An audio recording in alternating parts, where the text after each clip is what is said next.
أعوذ بالله من الشيطان الرجيم بسم الله الرحمن الرحيم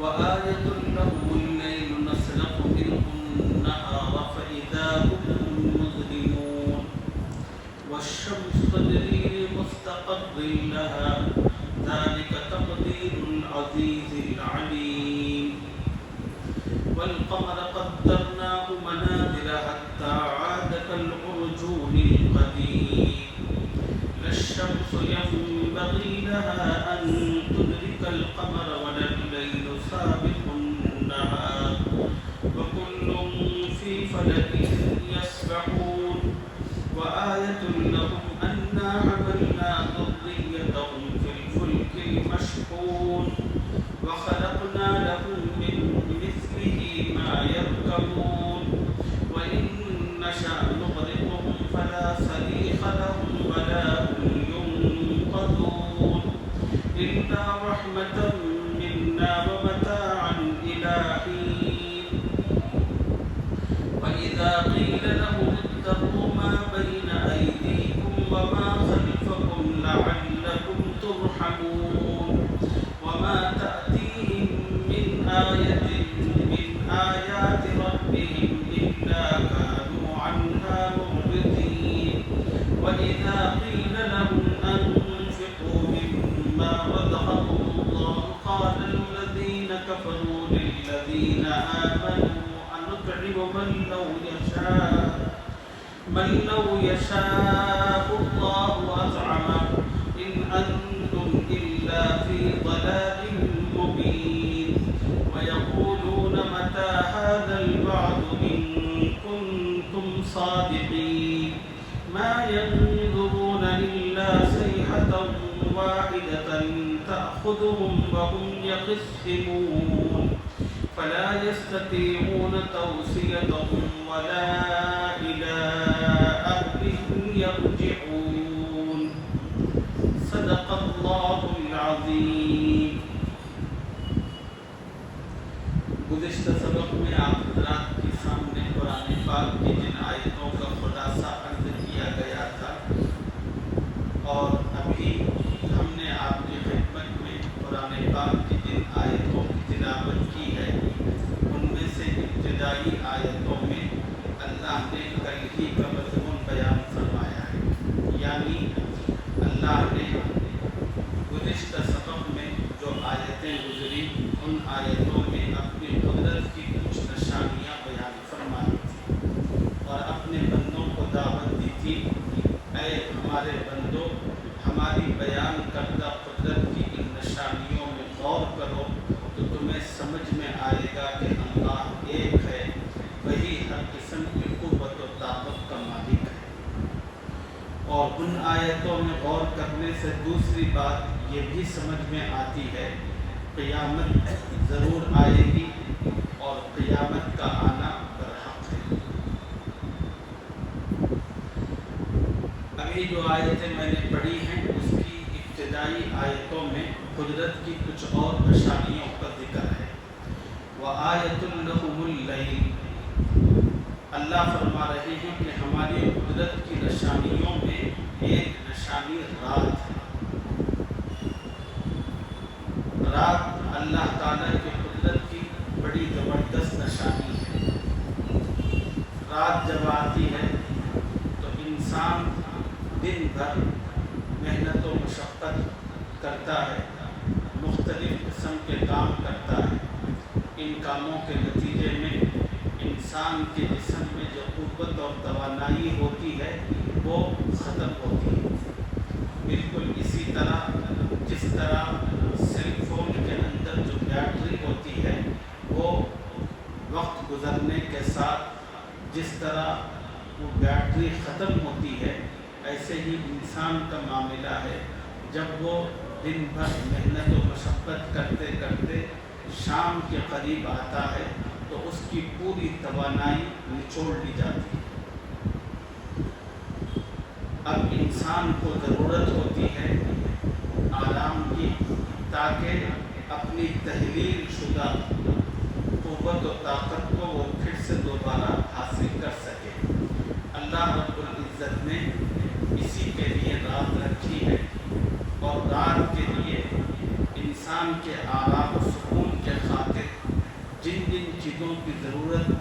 بڑھتی ہے، اللہ نے وہ پورا کلائمیٹ، وہ پورا ماحول اپنی قدرت سے انسان کو دیا ہے۔ دیکھیے رات کے لیے اللہ نے کوئی زیادہ روشنی نہیں رکھی، دن میں اللہ نے سورج رکھا، رات میں چاند کو رکھا۔ اگر آپ سوچیں دن کی طرح اللہ تعالیٰ سورج رات کو بھی رکھتے تو انسان کے لیے آرام کرنا بہت مشکل ہوتا۔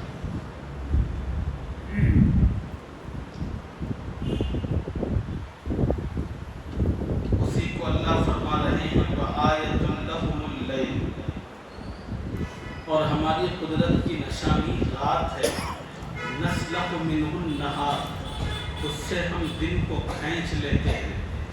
جب دن کو اللہ کھینچتے ہیں تو پھر رات ہی رہ جاتی ہے۔ فَإِذَا هُمْ مُظْلِمُونَ، تو اس وقت ان پر اندھیرا چھا جاتا ہے۔ وَالشَّمْسُ تَجْرِي لِمُسْتَقَرٍّ لَهَا، اور ہماری قدرت کی ایک نشانی سورج بھی ہے۔ تَجْرِي لِمُسْتَقَرٍّ لَهَا، وہ اپنے مقررہ راستے پر چلتا رہتا ہے۔ ذَلِكَ تَقْدِيرُ الْعَزِيزِ الْعَلِيمِ، یہ اللہ غالب اور دانا کا ٹھہرایا ہوا اندازہ ہے۔ اللہ رب العزت نے سورج بنایا تو اس سورج کے آنے جانے کے لیے ایک روٹ مقرر کر رکھا ہے، اور جب سے اللہ نے سورج بنایا اس وقت سے وہ سورج اللہ کے بنائے ہوئے اسی روٹ پر چل رہا ہے۔ مجال نہیں ہے سورج کی کہ وہ ایک بات برابر بھی خدا کے بنائے ہوئے روٹ کے اندر ادھر ادھر۔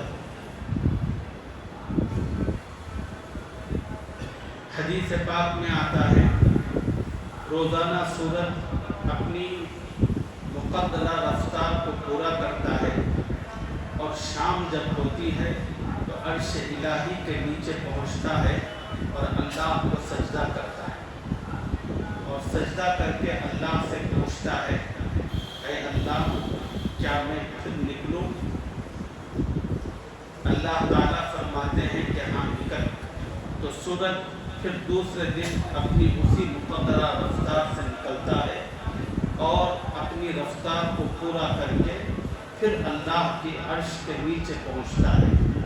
یہ ایک روٹین ہے، اور حدیث پاک میں بھی نبی علیہ السلام نے اس کی تفصیل بیان فرمائی ہے۔ مگر یہ سورج کی روٹین اس وقت تک ہی کارگر رہے گی جب تک کہ اللہ کی اجازت اس کے لیے نکلنے کی ہوتی رہے گی۔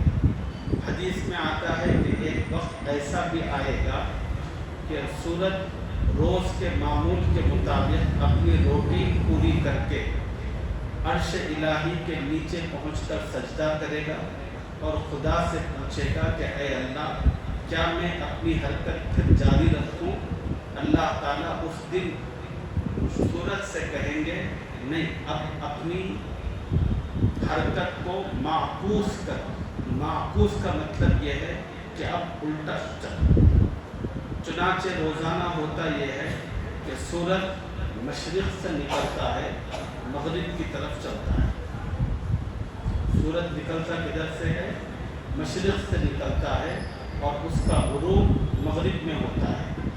لیکن جس دن اللہ کو یہ نظام ختم کرنا ہوگا اس دن اللہ تعالیٰ سورج کو مغرب سے نکلنے کا حکم دے، اور جب دنیا کے لوگ اس طرح اچانک غیر معمولی طور پر سورج کو مغرب سے نکلا ہوا دیکھیں گے تو سب کے سب لوگ بھوکلا جائیں گے اور ہڑبڑا کر سب کے سب کلمہ پڑھنے لگیں گے، لا الہ الا اللہ محمد رسول اللہ۔ لیکن حدیث پاک میں آتا ہے اس وقت لوگوں کا کلمہ پڑھنا، اللہ کی قدرت کو ماننا، اللہ پر ایمان لانا کوئی فائدہ نہیں ہے۔ اللہ نے انسان کے لیے توبہ کا وقت اور کلمے کا وقت اسی وقت تک رکھا ہے جب تک کہ اللہ کا وہ غیبی نظام ظاہر نہیں ہوتا۔ اور اللہ نے اپنے غیبی نظام کو چھپا کر رکھا ہے۔ جب اللہ تعالیٰ غیبی نظام ظاہر کریں گے اور جب لوگ سورج جو مشرق سے نکلتا ہے وہ مغرب سے نکلے گا، تو اگر اس نظام کو دیکھ کر وہ کچھ کلمہ پڑھیں گے تو اس کے بعد ان کے کلمے کا اعتبار نہیں ہوگا۔ اسی کا تذکرہ ہے وَالشَّمْسُ تَجْرِي لِمُسْتَقَرٍّ لَهَا، اور ہماری قدرت کی ایک نشانی سورج ہے، وہ اپنے مقررہ راستے پر چلتا رہتا ہے۔ ذَلِكَ تَقْدِيرُ الْعَزِيزِ الْعَلِيمِ، یہ اللہ غالب اور دانا کا ٹھہرایا ہوا اندازہ ہے۔ دنیا میں ہم دیکھتے ہیں کہ ٹرینیں ہیں، بسیں ہیں، کار ہے، جن پر ہم سواری کرتے ہیں۔ کبھی کبھی ایک کار دوسری کار سے ٹکراتی ہے، کبھی ایک ٹرین دوسرے ٹرین سے ٹکراتی ہے۔ یہ سارا کا سارا جو ٹکراؤ ہوتا ہے وہ سب تھوڑے سے اندازوں کی غلطی کا نتیجہ ہوتا ہے، تھوڑے سے اندازے کی غلطی ہوتی ہے جس کا وہ بھیانک نتیجہ سامنے آتا ہے۔ اللہ فرما رہے ہیں کہ ایک اللہ کی ذات ہے کہ اس نے یہ ساری کائنات بنائی، سورج اور چاند بنائے، مریخ کے اندر مختلف قسم کے ستارے رکھے، اور ستارے ہمیشہ تیرتے رہتے ہیں فضاؤں کے اندر، اور ان کی چلت پھرت مکمل جاری رہتی ہے۔ مجال ہے کہ جب سے دنیا بنی ہے تب سے لے کر آج تک کبھی ایک سیارہ کسی اور سیارے سے ٹکرایا، کبھی سورج نے کسی اور چیز سے ٹکرایا ہو نہیں۔ یہ اللہ کا نظام ہے، یہ اللہ کا ٹھہرایا ہوا اندازہ ہے، اس اللہ کا جو ہر چیز کو جانتا ہے۔ وَالْقَمَرَ قَدَّرْنَاهُ مَنَازِلَ حَتَّى عَادَ كَالْعُرْجُونِ الْقَدِيمِ، اور جس طرح اللہ نے سورج کے راستے اور اس کی منزلیں مقرر کر رکھی ہیں، اسی طرح اللہ نے چاند کا بھی راستہ اور اس کے لیے منزلیں مقرر کر دی۔ وَالْقَمَرَ قَدَّرْنَاهُ مَنَازِلَ حَتَّى عَادَ كَالْعُرْجُونِ الْقَدِيمِ، یہاں تک کہ یہ چاند گھٹتے گھٹتے ایسا رہ جاتا ہے کالعرجون القدیم، جیسے کھجور کی پرانی ٹہنی۔ جب مہینے کا شروع ہوتا ہے تو بالکل ایک ہلکی لکیر کی شکل میں، ہلالی شکل کے اندر چاند ظاہر ہوتا ہے، اور جو تاریخ بڑھتی رہتی ہے تو پھر اس کے اندر گہرا پن آتا ہے، پھر وہ چاند اپنی روشنی کو بڑھانا شروع کرتا ہے، یہاں تک 13، 14، 15 یہ 3 تاریخیں آتی ہیں تو چاند اپنے حسن اور جوبن میں مکمل ہوتا ہے، اس کی روشنی مکمل ہوتی ہے۔ پھر 16 تاریخ ہوتی ہے تو چاند کی قوت روشنی کے اندر کمی شروع ہوتی ہے، اور ہوتے ہوتے جب مہینے کی 26، 27، 28 تاریخیں آتی ہیں تو آپ چاند کو دیکھیں تو بھی بس نظر نہیں آتا۔ اسی کو اللہ فرما رہے ہیں وَالْقَمَرَ قَدَّرْنَاهُ مَنَازِلَ، چاند کی بھی ہم نے منزلیں مقرر کر دی، حَتَّى عَادَ كَالْعُرْجُونِ الْقَدِيمِ، یہاں تک کہ وہ گھٹتے گھٹتے ایسا رہ جاتا ہے جیسے کھجور کی پرانی ٹہنی۔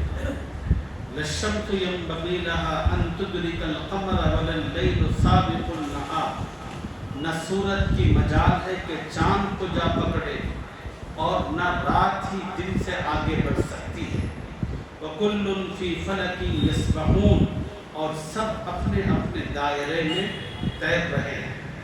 اللہ تعالیٰ نے چاند کی اور سورج کے چلنے کی ایک مقررہ رفتار رکھی ہے، اسی مقررہ رفتار پر وہ چلتے ہیں تو جس کے نتیجے میں دن رات کا یہ نظام وجود میں آتا ہے، اور ان کی اسی چلن کی وجہ سے مختلف قسم کے موسم آتے ہیں۔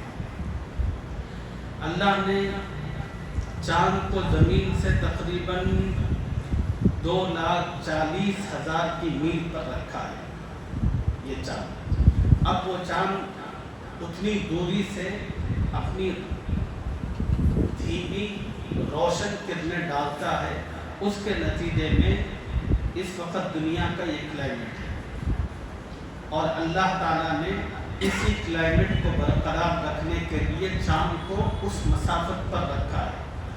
خدا نے ایک ایک چیز جو رکھی ہے یہ اللہ کے علم کا شاہکار ہے، اس کی قدرت ہے۔ اگر اللہ تعالیٰ اسی سورج، اسی چاند کو جو زمین سے 2,40,000 میل کی مسافت پر ہے، اگر اس کو اٹھا کر تھوڑا نیچے کر دیں تو پھر ہوگا کیا؟ ہوگا یہ کہ اس کے اثرات جو سمندر پر پڑیں گے تو سمندر سے جو لہریں اٹھیں گی وہ اتنی اونچی اونچی ہوں گی، پوری دنیا کو سمندر کا پانی ڈبا کر ختم کر دے گا۔ یہ اللہ کا نظام ہے۔ اللہ تعالیٰ نے ہر چیز اپنی اپنی جگہ مقدرہ اور متعینہ طور پر طے کر رکھی ہے، اور ہر چیز اللہ کی مقرر کی ہوئی حدود کے اندر موجود ہیں اور اسی میں اپنا کام پورا کر رہے ہیں۔ وَآيَةٌ لَهُمْ أَنَّا حَمَلْنَا ذُرِّيَّتَهُمْ فِي الْفُلْكِ الْمَشْحُونِ، اور اللہ فرما رہے ہیں کہ ہماری قدرت کی ایک نشانی یہ ہے کہ ہم نے ان کی اولاد کو بھری ہوئی کشتی میں سوار کیا۔ یعنی اس آیت میں اللہ کی قدرت کی ایک نشانی کشتی ہے، اور یہاں جس کشتی کا ذکر ہو رہا ہے یہ نوح علیہ السلام کی کشتی ہے۔ دنیا میں کشتی نہیں تھی، سب سے پہلی کشتی حضرت نوح علیہ السلام نے تیار کی۔ اللہ تعالیٰ نے نوح علیہ السلام پر وحی بھیجی، کشتی کیسی بنتی ہے اور اس کی تعمیر کس طرح ہوتی ہے، اس کی بناوٹ کیسی ہوتی ہے۔ خدا نے تھوڑا تھوڑا علم ان کو دیا، اس علم کی روشنی میں انہوں نے اس کشتی کو بنانا شروع کیا۔ نوح علیہ السلام جس مقام پر رہتے تھے وہاں نہ سمندر تھا نہ پانی تھا، اور اللہ کا حکم تھا کشتی کی تعمیر کا، تو حضرت نوح علیہ السلام کشتی بنانے لگے، اور جب وہ کشتی بنا رہے تھے تو قوم کے لوگ آ کر مذاق اڑاتے تھے۔ نوح علیہ السلام کہتے تھے کہ اب تو ان کا دماغ بالکل سٹیا چکا ہے۔ لوگ آپس میں کہتے تھے کہ بھئی کوئی تک ہے کہ کشتی کی ضرورت تو ان مقامات پر ہوتی ہے جہاں پر سمندر ہوتا ہے، جہاں پانی ہوتی ہے، یہ تو ایک ریگستانی علاقہ ہے، یہاں کشتی کا کیا کام؟ بڑے حضرت کا دماغ سڑک چکا ہے۔ اس طرح کی باتیں کر کے حضرت نوح علیہ السلام کا ٹھٹا اور مذاق اڑاتے تھے، مگر اللہ کا حکم تھا، نوح علیہ السلام خدا کے حکم پر وہ کشتی بناتے رہے۔ اس لیے کہ اللہ تعالیٰ کا ہر موقع پر یہ اصول رہا ہے، خدا کا عذاب آنے سے پہلے جتنے ایمان والے ہوتے ہیں اللہ تعالیٰ اس پیغمبر کو بھی اور تمام ایمان والوں کو تحفظ فراہم کرتے ہیں۔ اور نوح علیہ السلام کی قوم پر چونکہ سیلاب کا، پانی کا عذاب آنا تھا، اور پانی کے عذاب سے تحفظ کے لیے کشتی کی ضرورت تھی، تو اللہ رب العزت نے اسی مناسبت سے نوح علیہ السلام کو کشتی بنانے کا حکم دیا۔ خیر، اس آیت میں جو بات اللہ فرما رہے ہیں وہ یہ ہے کہ ہماری قدرت کی نشانیوں میں ایک کشتی ہے، کہ یہی وہ کشتی ہے جس پر سوار ہو کر انسان دنیا کے مختلف علاقوں اور خطوں میں پہنچتا ہے۔ ایک ملک کا سامان دوسرے ملک کو جاتا ہے۔ سب سے ابتدا وہ کشتی تھی جو حضرت نوح نے تیار کی، پھر اس کے بعد تھوڑا سا ڈیولپ ہوا، انسانی عقل نے ترقی کی، تو پھر بادبانی کی کشتیاں آئیں۔ بادبانی کی کشتیاں ان کشتیوں کو کہتے ہیں جن کشتیوں پر پردے باندھے جاتے تھے۔ پھر اس کے بعد تھوڑی سی مزید ترقی ہوئی، سائنس کا علم آیا، تو پھر سائنس کا علم آنے کے بعد اسٹیمر کی جو کشتیاں ہوتی ہیں وہ وجود میں آئی، پھر اس کے ذریعے سے حمل و نقل ہونے لگا، پھر اس کے بعد مزید ترقی ہوئی، تو اب جو پیٹرول سے چلنے والی کشتیاں ہیں یہ وجود میں آئی۔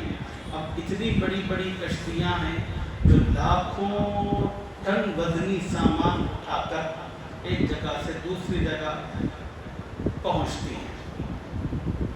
اب ایک تو کشتی ہو گئی، اور کشتی کے علاوہ دنیا میں اس وقت جتنی ایک جگہ سے دوسری جگہ جانے آنے کے ذرائع ہیں، مثلا ہوائی جہاز ہے، ریل ہے، بس ہے، کاریں ہیں، بائک ہے، جتنا کچھ ہے اس سب کے بارے میں اللہ فرما رہے ہیں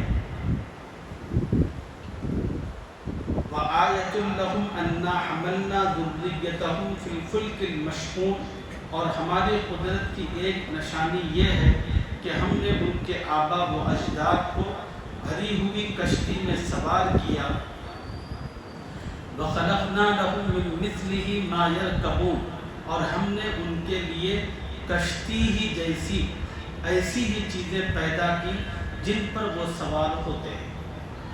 یعنی قرآن کی سایت میں اللہ یہ فرما رہے ہیں بائک بھی یہ اللہ ہی نے بنائی، کار یہ اللہ نے بنائی، جتنی چیزیں ہیں۔ اب آپ بولیں گے صاحب یہ کار تو فلاں کارخانے میں تیار ہوتی ہے، یہ ٹرین تو فلاں جگہ بنتی ہے، بات آپ کی صحیح ہے، لیکن یہ ٹرین یہ بس جو کارخانے کے اندر تیار ہوتی ہے، اس کو بنانے کا خیال انسان کے دماغ میں کس نے ڈالا،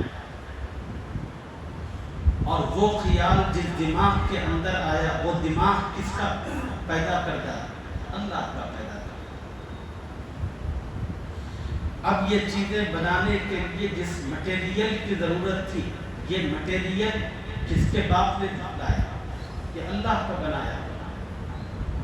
اب انسان کا کام کیا ہے؟ انسان کا کام یہ ہے کہ اللہ کے بنائے ہوئے دماغ کو استعمال کرتے ہوئے خدا نے اپنے کرم سے اس کے دماغ میں جو آئیڈیا ڈالا ہے، اس آئیڈیا کو بروئے کار لا کر خدا کی بنائی ہوئی مختلف چیزوں کو جوڑنا، بس اسی کا نام سائنس ہے۔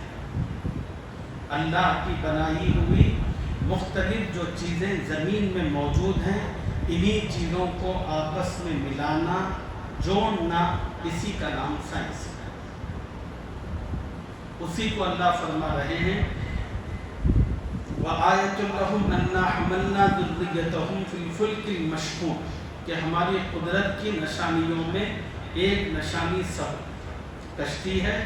وَخَلَقْنَا لَهُم مِّن مِّثْلِهِ مَا يَرْكَبُونَ، ہم نے ان کے لیے کشتی ہی جیسی ایسی ہی چیزیں پیدا کی جن پر وہ سوار ہوتے ہیں۔ جب قرآن نازل ہو رہا تھا اس وقت سواری کی جو چیزیں تھی کشتی کے علاوہ بس خچر تھا، گھوڑا تھا، اونٹ تھا۔ اب آج کے دور کے اندر سواری کی جو چیزیں ہیں وہ بہت زیادہ ہیں، ٹرین ہے، ہوائی جہاز ہے، اور بس ہیں، کاریں ہیں، ٹو ویلر ہیں، مختلف قسم کی چیزیں ہیں۔ اور فیوچر کے اندر جب ہم آگے بڑھیں گے پتہ نہیں اور کون کون سی نئی نئی قسم کی سواریاں ایجاد ہوں گی اور وہ منظر عام پر آئیں گی۔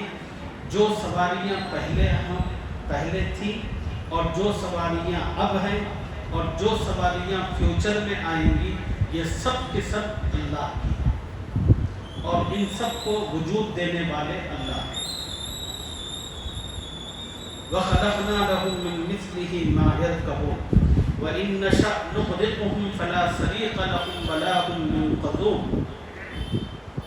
اور اگر ہم چاہیں تو انہیں غرق کر دیں، پھر نہ تو کوئی ان کا فریاد رس ہو نہ وہ بچائے جائیں۔ اللہ فرما رہے ہیں کہ یہ کشتیاں، یہ سواریاں جو ہم نے بنائی جس میں سوار ہو کر لوگ مختلف مقامات پر جاتے آتے رہتے ہیں، اللہ فرما رہے ہیں کہ ہم چاہیں تو ان سواریوں کو غرق کر دیں، مثال کے طور پر ٹائٹینک جو کشتی تھی، جس کو لوگوں نے بڑی محنت کے ساتھ بہت پیسے خرچ کر کے موجودہ دور کا ایک شاہکار قرار دیا تھا اور اس کو بنایا تھا، لیکن ہوا کیا؟ ہوا یہ کہ وہ کشتی جس سفر پر پہلی مرتبہ نکلی اسی سفر کے اندر وہ ڈوب گئی۔ اللہ فرما رہے ہیں کہ ڈبانے والے بھی ہم ہی ہیں۔ لوگوں کے لیے بس اتنا ہی ہوتا ہے کہ بھئی فلاں سسٹم فیل ہوا، بھئی وہ سب کرنے والا کون ہے؟ وہ سب ہمارے حکم سے ہوتا ہے۔ کبھی کوئی کشتی ڈوبتی ہے تو اس کا ریزن یہ بتایا جاتا ہے کہ ہوا کا دباؤ زیادہ ہو گیا یا پانی کا دباؤ بہت بڑھ گیا، یہ سب ہم ہی کرتے ہیں۔ کبھی ایسا ہوتا ہے کہ کوئی کشتی کسی پتھر سے ٹکرا جاتی ہے، ہم ہی ہوتے ہیں وہ ٹکرانے والے۔ اللہ فرما رہے ہیں کہ اگر ہم کسی کشتی کو ڈبونا چاہیں، دنیا کی کوئی قوت و طاقت اس کی مدد نہیں کر سکتی اور اس میں بیٹھے لوگوں کو بچا نہیں سکتی۔ یہی حال کشتیوں کا ہے، یہی حال کاروں کا ہے۔ اب آپ سوچئے کہ روزانہ سڑک پر جو ہم لوگ جاتے آتے رہتے ہیں، حقیقت میں ہم سب کے سب لوگ موت کے کنویں میں رہتے ہیں۔ ایک کار ادھر سے جا رہی ہے، دوسری کار آ رہی ہے۔ اب ہر آدمی کے پاس ایک اسٹیئرنگ ہے، وہ اسٹیئرنگ کو بالکل رکھ کر چل رہا ہے۔ آپ تھوڑا تصور کریں کہ وہ سامنے آنے والا مخالف سمت سے جو اسٹیئرنگ پکڑ کر آ رہا ہے، تھوڑا سا اس کی اسٹیئرنگ ذرا ادھر ہو جائے یا ادھر ہو جائے، کیا ہوگا؟ یہ زندگی انسان کو حادثات سے بچاؤ خدا کرتا ہے، اسی کا ذکر اللہ نے کیا، اِلَّا رَحْمَةً مِنَّا وَمَتَاعًا إِلَٰهِي۔ دیکھو، موت سے مصیبت سے کوئی بچ نہیں سکتا مگر یہ ہماری مہربانی ہے کہ ان کو ایک وقت تک فائدہ پہنچانا منظور ہے، کہ اللہ تعالیٰ کو جس انسان کی زندگی جب تک منظور ہوتی ہے اس وقت تک اللہ تعالیٰ اس کو اس پورے موت کے کنویں سے بڑی آسانی کے ساتھ نکالتے رہتے ہیں۔ انسان اپنے آپ کو بہت اسمارٹ سمجھتا ہے، جسمارٹ خان سمجھتا ہے، تو کچھ نہیں ہے، یہ اللہ کی رحمت اور مہربانی ہوتی ہے۔ خدا تجھے کئی آفتوں سے، کئی مصیبتوں سے نکال کر باہر لاتے، اس لیے ہر لمحہ انسان اللہ کا محتاج ہے۔ خدا کی مہربانی، خدا کی رحمت، اس کی مدد کے بغیر کچھ نہیں کر سکتا۔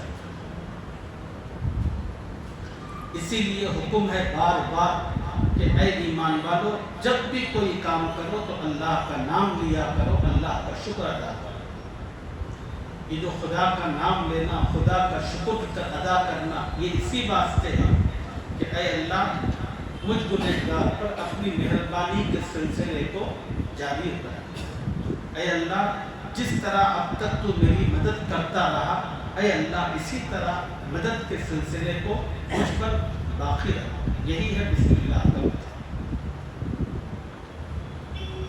بسم اللہ کا مطلب یہ ہے اے اللہ مختلف قسم کے لوہے کے پرزوں سے بنی ہوئی اس گاڑی کے اندر میں بیٹھا ہوں، اے اللہ میں نے تو بظاہر سب کچھ رکھا ہے لیکن میرا پیر دبانے پر بریک کا لگنا اور وقت پڑنے پر اسٹیئرنگ کا گھومنا، یہ سب آپ کے قبضۂ قدرت میں ہے۔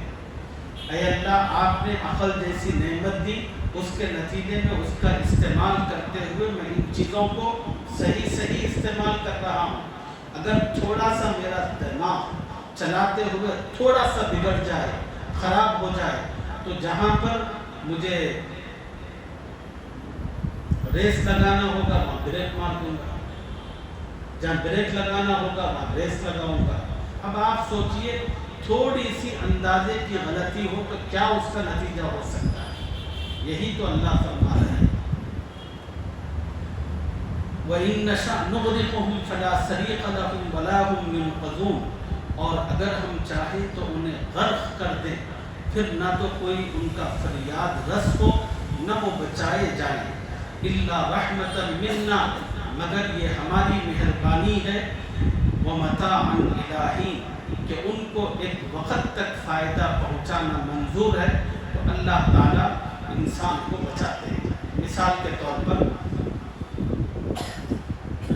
ایک کشتی ہے، ٹوٹ گئی، اور اس کے اندر جتنے لوگ بیٹھے ہیں خدا نے سب کی موت رکھی تھی۔ کچھ لوگ ایسے بھی تھے جن کی زندگی مقصود تھی، اللہ نے ان کی موت نہیں رکھی تھی۔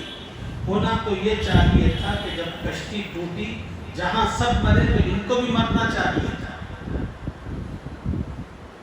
جہاں سب ڈوب گئے باقیوں کو بھی ڈوبنا چاہیے تھا۔ ان میں سے جو کچھ بچ کر باہر آتے ہیں وہ کون ہوتا ہے؟